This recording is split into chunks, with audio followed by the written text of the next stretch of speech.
St. Perpetuus was the sixth bishop of Tours, from 460 to 490.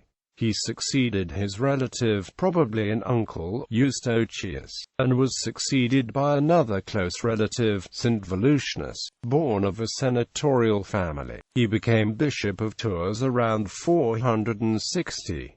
It is said of him that he dedicated the revenues of his estates to the relief of those in need. Appointed about 460, he guided the Church of Tours for 30 years, and it is apparent, from what little information we have, that during his administration Christianity was considerably developed and consolidated in Touraine. Shortly after his elevation, Perpetuus presided at a council in which 8 bishops who were reunited in Tours on the feast of Saint Martin had participated, and at this assembly an important rule was promulgated relative to ecclesiastical discipline. He maintained a careful surveillance over the conduct of the clergy of his diocese, and mention is made of priests who were removed from their office because they had proved unworthy. He built in monasteries and various churches, but above all he desired to replace by a beautiful basilica the little chapel that St. Perpetuus had constructed to protect the tomb of Saint Martin of Tours. He is noted for his great veneration for Saint Martin and enlarged the place to accommodate the influx of pilgrims to the saint's tomb. Saint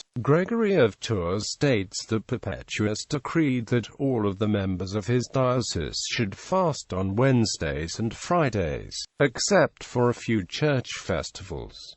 He set aside several Mondays as fasts as well, especially in the period of the Christian year that became Advent. These fasts were still being celebrated in the 7th century.